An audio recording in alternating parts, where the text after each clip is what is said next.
Hello, Narnach here. Welcome back to Grim Dawn. We are playing with our dual gun wielding Inquisitor, and we're gonna go into the flashbound entrance of the lair of the final boss of the Ashes of Malmouth expansion. So this is gonna be the last episode of this series. But of course, no worries, I will be back very soon with a new series. The Drain Essence Death Knight I've been speaking of for the last couple of episodes.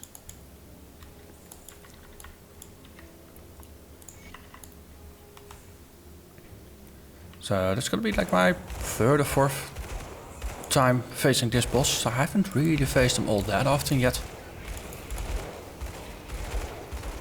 I mean, I did a full Let's Play, of course, with the Summoner Necro.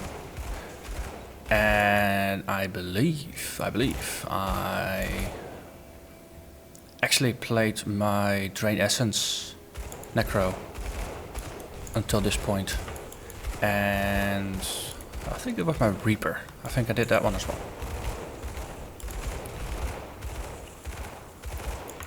I think I did some other build variations that I never really took beyond like level 40 or level 50. And not really through the new content. Oh, hello. I think he had a case of a gutworm. Because you shot him and worms came out. That can't be healthy. Okay, that's also not entirely fair. Ambushing me.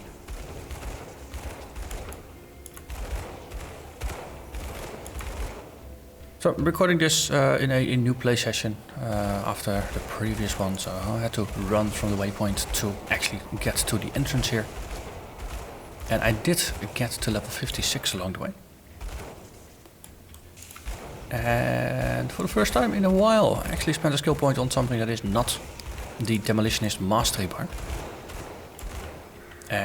I spent 1 point on a temper here, and I've got +1 to all Demolitionist skills, so it has actually entered at 2. But no, it's an enhancement for flame touched. So we got some added physical damage, a flat amount, percentage bonus to physical, pierce and internal trauma, as well as a little bit of armor and a bonus to retaliation damage. So I don't really do a lot of retaliation in this build. But the damage bonus is welcome, of course. Because damage is definitely something that you can always use. And especially because most of the time my builds do have a bit of a bias towards the defensive, that often means my offense is suffering. Some more damage is good, especially when you're about to meet an end boss.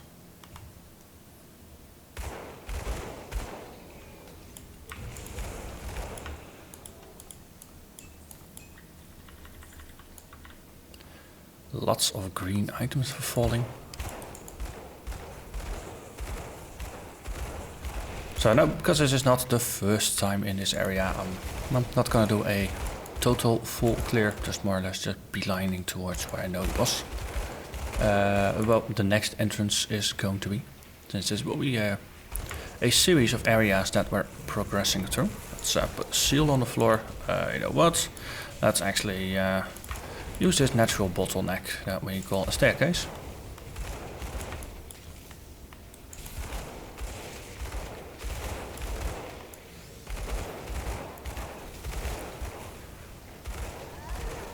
So my ether resistance is at 60 here, which is perfectly fine. It's not perfect, but it is fine. But especially once there's a lot of enemies and they're throwing a lot of damage my way. Sometimes it is better to just take a small step back and let them come to you. Rather than trying to tank everything, because I keep being relatively amazed at how sturdy this build is. For something that is not shield wielding, that doesn't have a ton of built-in regen. But I did realize, or re-realize, it's been a while since I played the build since I got back to it for the final stretch. But no, we did pick up the Tortoise as one of the first constellations in the devotion tree. That of course gives us a damage shield for when things get dire. On top we have the Behemoth, which has a heal as well as a regen for...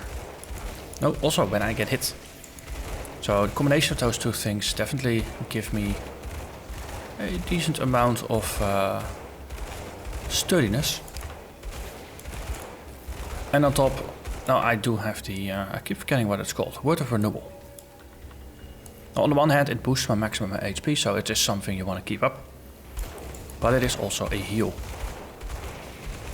And because it's also a heal, no, it's almost like having the Triad on your weapon, which gives you quite some sturdiness.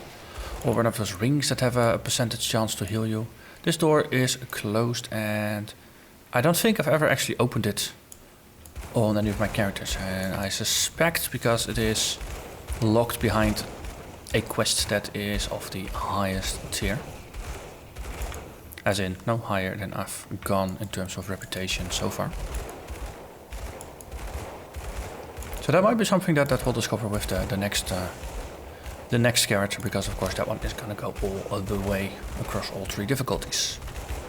If survivability is gonna work in my favor, that is, of course. But Train Essence, it's a sturdy bit.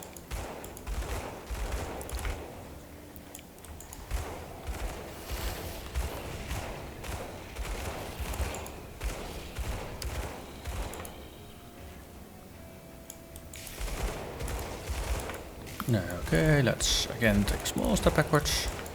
Too many enemies. Too easy to get surrounded.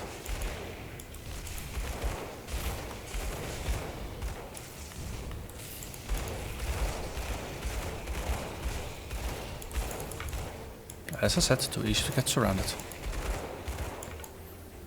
And it's also the corpses and the living things there.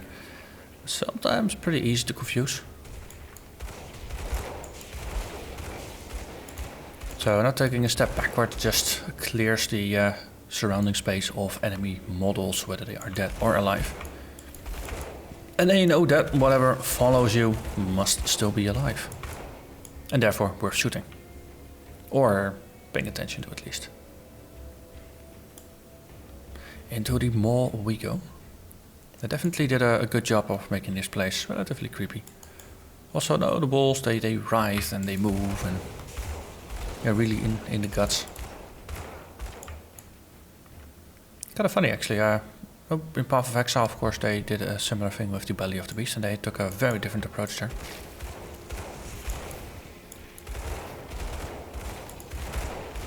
But it is nice that now, even with a very different artistic take on things, you can achieve a relatively creepy thing. For those of you also thinking of, is it Act 3 of Diablo 3? Where you go into the heart of sin and those places. I never experienced that as creepy. That's the one thing. It was a bit odd. First time through with those really big guys that were standing next to the path. And you were not quite sure whether they were gonna hurt you or not. That was disconcerting. A bit worrying, but never creepy. This one definitely has more of that icky feel to it. Hello there, Hagalvar the Bonemonger. I think I'll just shoot myself here.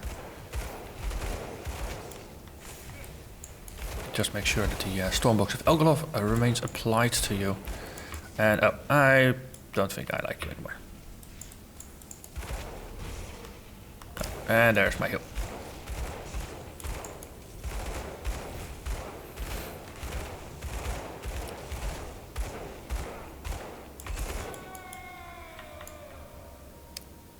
I think I'm definitely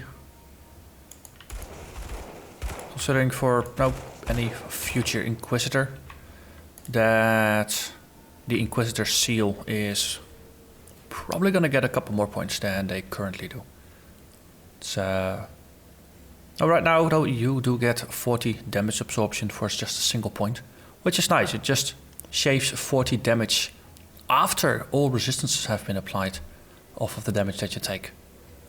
So this actually scales with your resistances. I see it also boosts your elemental resist a little bit. Oh, okay, we're gonna get a Warden Creek here.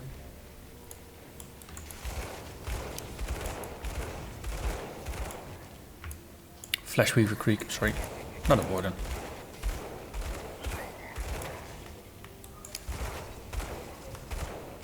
I think he's trying to etherealize the place I was standing. You know what? Let's just take a small step backwards here. And drink a health potion. That's the... oh wait, that's a sure sign of trouble. But on the other hand, Krieg is dead. So that worked out rather well. But yeah, no, the Inquisitor Seal, it's very nice, and it protects you from a lot of damage, especially if your resistances are also sorted out rather well. And of course, if all the damage that comes in, if no a fair chunk is sliced off, that means every hit only hurts you for a little bit. It's a mechanic that will combine, of course, very well with damage retaliation. Burn down the place. Ooh, shiny. And the women of town will be happy for that. But of course, now if all the damage that you take is severely reduced, then all means of life recovery are essentially amplified. Because one way of looking at damage recovery is of just looking at absolute numbers. Now a heal is a heal. Now if you heal yourself for 100 health, then well, you heal yourself for 100 health. But you can also look at it in a bigger picture way of now if you heal yourself for 100 health, what's the equivalent in attacks that monsters could do? Now if monsters hit you for 100 points of damage, then now healing yourself for 100 health is effectively negating a single attack by a monster. So if you were to, for example, block the attack for 100 points of damage, therefore not taking a point of no damage from that attack, then effectively, blocking is going to be effectively the same as a heal after you have been hit, because the net result is that you will be back to whatever health you were before you got hit. But if you then add damage absorption to the mix, or other forms of mitigation like resistances and armor, let's start with the other things. So if you have 50% damage reduction from resists, from armor, from whatever source, then getting hit by a monster instead of 100 points of damage, it's only going to be 50 points of damage. So in order to lose 100 health, you need to get hit twice now. So that's effectively doubled your effective health. It also means that if you are still capable of healing yourself for 100 points, then that single heal of 100 points, which has not been changed, will now undo the damage done to you by 2 different attacks. If you have an effect like the Inquisitor Seal that just gives you a flat amount of damage absorption to every single hit that comes your way, then that just it will mean that all the healing is effectively going to be able to undo a lot more damage and therefore be much more efficient. Hello there, Hageront. What a bizarre sight. A free human, here, and perhaps we can come to an understanding. You must know that I no longer carry favor with the ethereal masters. For my actions against the master of flesh, I've been imprisoned here until my final judgment. Spare me my fate, and I shall continue the fight for the survival of the humans. I promise you this. So...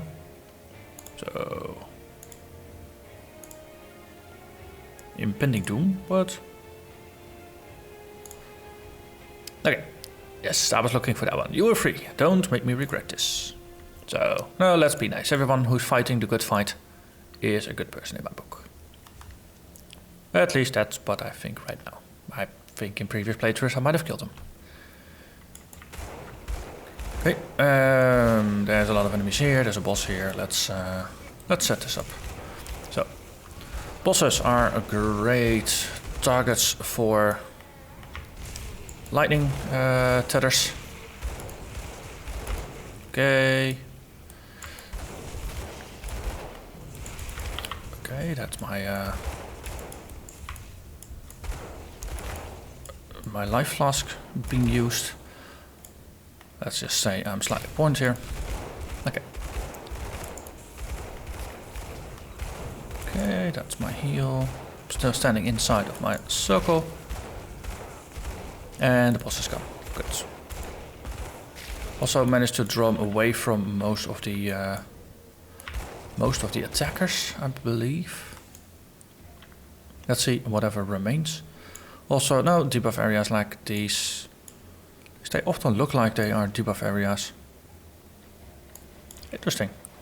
I'd expected my ether resistance to have been drained or something.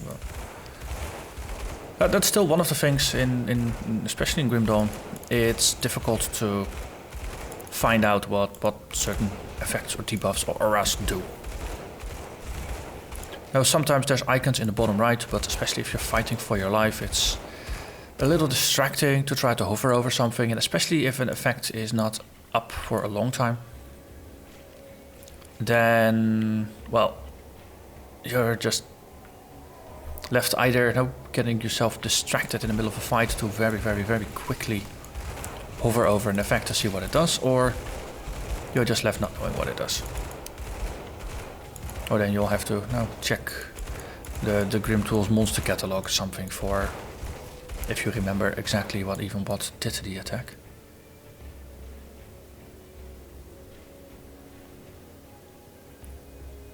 Okay, there's a portal here, an ether rift. So in case something goes wrong, at least we have a portal to go back. I'll just put my portal next to it.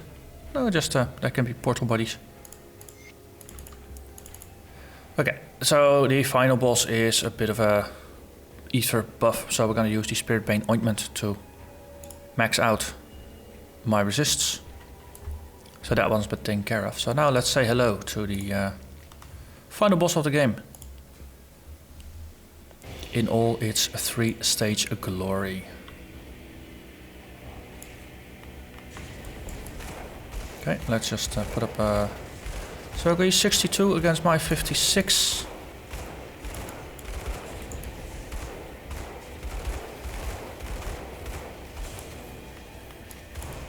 Just make sure, I'm just going to put the Stormbox on him. And refresh my Inquisitor Seal frequently. And I hope that most of the enemy add-ons will just die in the crossfire. So I can focus on the boss.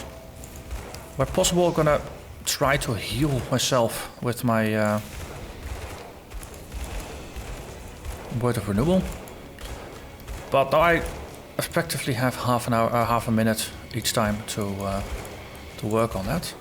Okay, so you're coming my way, that's good.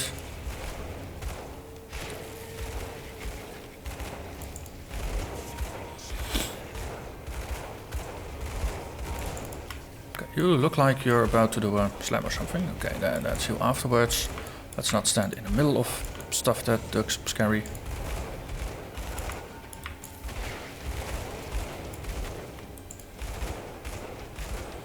Can I play the game still? I'm very nervous now. Okay, I could heal myself. The game, of course, is trying to see how long I can get away with not using a health potion when I'm under attack. Keeping them for extreme emergencies, like when using no other active heal skills and things like that for other situations. Okay, you know what? I'm not a big fan of ethereal clouds. Okay. Especially when I have an active skill that does heal me. Then I should use it and just make sure I position myself in a way to not get me into too many troubles. Okay, you know what? I don't like it there. It's way a little crowded there.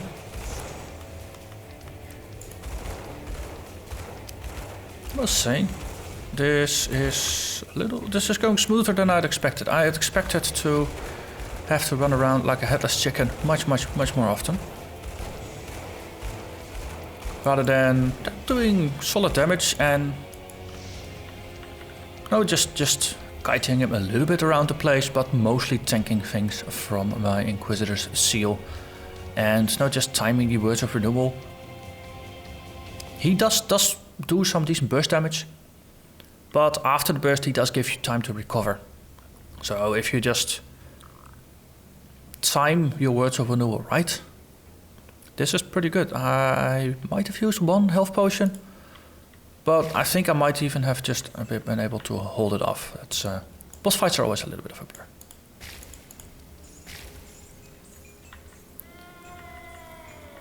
So, no, don't forget to open up the loot, the squishy loot boxes that he drops. It's only 3 in total. Okay. So the fields up here, there's nothing in here except, well, death. Lots of ether there, so be careful. Does this hurt? Doesn't seem to. That's good. So I'll use the portal to get out. And then back to town. No. I think I've been mixing up my portals here. But don't really need to, of course, since I can just use my own portal. So let's start with the minor one, Rivia. We found the women and children. I don't think you like the results. So that has been taken care of, and we got some Mark of Illusions from them. Inquisitor Creed. Mark of Flesh, or the Master of Flesh, is no more. And, ooh, we got a rune armor of Ignaffar. That's a chest armor. Bonus to fire and lightning damage. Burn and electrocute. Defensive ability. A little bit of energy regen per second. That implies it is a caster armor rather than a tanky body armor. Chance to avoid projectiles. A little bit of physical resistance. A boatload of chaos resistance. +3 to endless flame and +3 to bursting rounds. And a toggled ability, Ignaffar's Presence, which is a 4-meter radius aura that does fire and lightning damage. Okay, interesting. So, what's our next move? Wait for the next expansion. That's effectively what it comes down to. We already unlocked Elite difficulty after killing the original boss back in the Tomb of the Watchers, the Logorian. The expansion in terms of act progression is completely optional. But of course, no, you want to do all the content. And even did the fight within a single Spirit Bane ointment. So let's put that on and just have a quick look and see. So with Y you can switch bars. I always put all my buffs on the other bar. It's nice. Okay.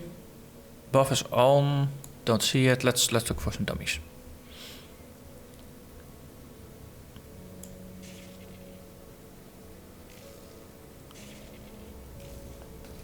Because that's the nice thing about auras. They pulse.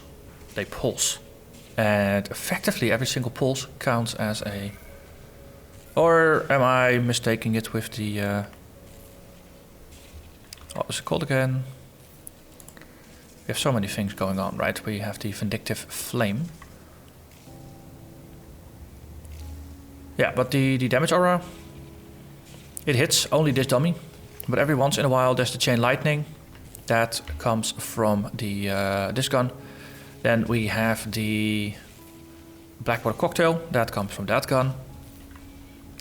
It's spreading, and that's one of the nice things of Grim Dawn, of course. You want to have as many things proccing as possible and spreading around as possible. Because Oh, and of course we have the flame patch. That's the other one. That's a different explosion. That's the small one. The large one is the black water cocktail. You actually see a Molotov cocktail bottle thing being thrown, whereas the other one is simply just stuff burning. If you add also its flame, and might even be more, but it's definitely fun just having another aura for if things come too close, they will get punished for it, and it procs all of your abilities. So the more the merrier. But on the other hand, Devil's Cage Halberg is really good as well. And you see, now I'm back to my old armor, and nothing triggers. So this was definitely the Flames of Ignaffar aura. But it's always nice getting an appropriate legendary item for defeating bosses and things like that, because you could potentially use it in your build. But for now, I'm gonna thank you very much for watching. Now this is the end of our Inquisitor playthrough. I must say it was fun. The hit and run playstyle, it's not entirely my thing. I'm much more of a in-your-face tanking kind of guy. But it was fun, not just to do something else, even though in the end I did end up face tanking a lot of things anyway, because, well, I just can't help myself. But the Inquisitor, though, it has a couple of different playstyles, it has some interesting skills. And probably it wasn't my last one ever. There's probably going to be some more future builds that will incorporate Inquisitors somehow, because, well, they've got interesting toolkits. And so especially the Inquisitor Seal. Oh, with the arcane empowerment, you can ramp it up into a reflect machine.